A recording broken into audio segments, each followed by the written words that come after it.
সংযুক্ত আরব আমিরাতের আবু ধাবিতে আছেন আমাদের সহকর্মী রঞ্জন শান্ত। সরাসরি আমাদের সঙ্গে রঞ্জন শান্ত যুক্ত হচ্ছেন। রঞ্জন, আশা করছি আপনি আমাকে শুনতে পাচ্ছেন। ঠিক এই মুহূর্তে আপনি আমি দুজনে কিন্তু চশমা পরা। আমি যদি চশমাটা খুলে ফেলি আমি একরকম দৃষ্টিতে দেখি, চশমা পরা অবস্থায় আমি আরেক রকম দৃষ্টিতে দেখি। আমাদের আরেক সহকর্মী হাসান আল মারুফ আমাকে বলছিল যে আপনি নাকি ভিন্ন দৃষ্টিতে অনেক কিছু দেখার চেষ্টা করছেন আবু ধাবিতে। সেই দৃষ্টিতে নাকি স্টার্টার প্লেটারে কি কি আছে, তারপর মেইন কোর্সে অনেক কিছু আছে, ডেজার্টে অনেক কিছু আছে। এশিয়া কাপের আগে স্টার্টার প্লেটারে আপনি কি কি রাখছেন আমাদের যমুনার দর্শকদের জন্য?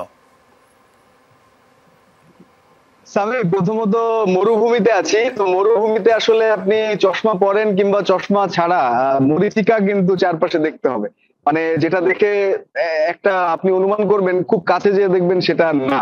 যেমন আজকে হয়েছে বাংলাদেশের অনুশীলন, সেটা ছিল, সবাই সেটাই ভেবেছিল যে বাংলাদেশ রাত 8টায় অনুশীলন করবে, বাংলাদেশের এশিয়া কাপ মিশনের প্রথম অনুশীলন। যত সময় কাছাকাছি আসছিল তত জানা গেল যে এই অনুশীলনটা হচ্ছে না, অর্থাৎ বাংলাদেশ বিশ্রাম নেবে। তবে কিছুক্ষণ পর আমি এই যে জিম, এই যে লেখাটা হয়তো উল্টে দেখা যাচ্ছে, আউটসাইড জিম, আমি এখন এই যে জায়গাটা, আমি নিচেই ছিলাম কাজের খাতিরে, তখন দেখলাম বাংলাদেশের টিম বাসটা আসলো এবং লিটন দাস, তাসকিন আহমেদ, শরীফুল, সোহান, সবাই সেখানে একে একে এলো, মুস্তাফিজ, তারা জিম করতে এসছেন। জাকির আলী অনিক, তিনি ইনফ্যাক্ট আগে নেমেছেন বাস থেকে। তো তারা কঠোর পরিশ্রম করবেন এই আসরটাকে সামনে রেখে, সুতরাং বিশ্রাম নেওয়ার সুযোগ নেই। হয়তো টেকনিক্যালি অন্য একটা ব্যাপার ঘটেছে, মাঠেরও কিছু প্রস্তুতির ব্যাপার আছে। প্র্যাকটিস গ্রাউন্ড হংকং এই মুহূর্তে প্র্যাকটিস করছে ঠিক আমার পেছনে উল্টা পাশে। তো সব মিলিয়ে আসলে যেহেতু সময় আছে, বাংলাদেশের ম্যাচ যেহেতু 11 তারিখ শুরু হচ্ছে, সুতরাং বাংলাদেশ আজকে জিম সেশন দিয়েই শেষটা করবে এবং হয়তো আগামীকাল এবং তারপর প্র্যাকটিস সেশনের শিডিউল আমরা পেয়েছি, সেগুলো হবে। একটা ক্যাপ্টেন্স মিট রয়েছে আগামীকাল দুবাইয়ে, সেখানে যাবে। তো সব মিলিয়ে আসলে সংযুক্ত আরব আমিরাত দুবাই থেকে আবু ধাবি এলাম এবং এসছি কয়েক ঘন্টা আগে।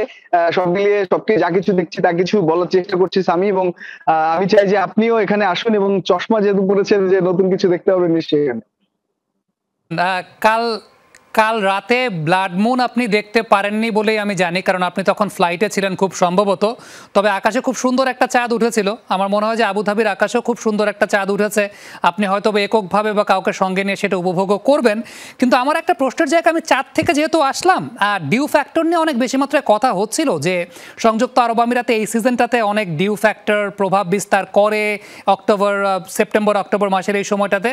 আপনি কেমন দেখছেন? আরেকটা বিষয় আমরা যেটা জানি, সংযুক্ত আরব আমিরাতে প্রচুর পরিমাণে ক্যাচ মিসও হয়। সেটা ডেফিনেটলি স্টেডিয়ামের ring of fire, flood light থাকে বা এই সংক্রান্ত বেশ কিছু ইস্যু নিয়ে, বিশেষ করে দুবাইতে এগুলো নিয়ে অনেক বেশি কথাবার্তা হয়। সামগ্রিকভাবে আবু ধাবিতে, যেখানে বাংলাদেশের ম্যাক্সিমাম নাম্বার অফ ম্যাচেস, অন্তত গ্রুপ পর্বের সবগুলো ম্যাচ আছে, কন্ডিশনটা কেমন দেখছেন? ডিউ ফ্যাক্টরের অবস্থা বা প্রভাব কতটুকু আছে?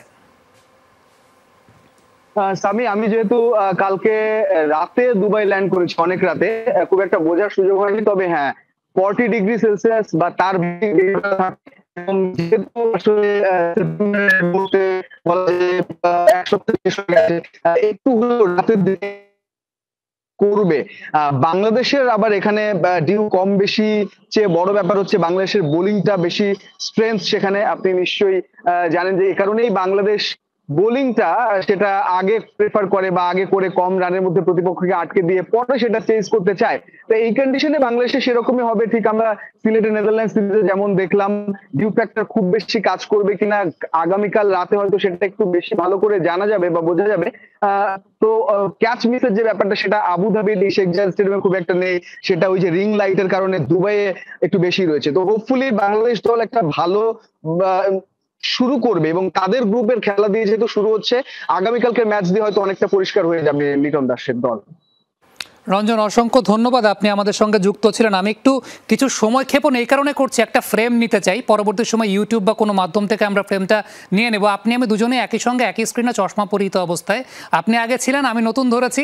সো আমার কাছে মনে হয় ফ্রেমটা থাকাটা খুব ভালো। আমরা 1 2 3 একটা চিজ একটা এক্সপ্রেশন দিতেই পারি। Thank you so much Ranjan, আমাদের সঙ্গে যুক্ত হওয়ার জন্য। সংযুক্ত আরব আমিরাতের আবু ধাবি থেকে রঞ্জন শান্ত আমাদের সঙ্গে এতক্ষণ যুক্ত ছিলেন।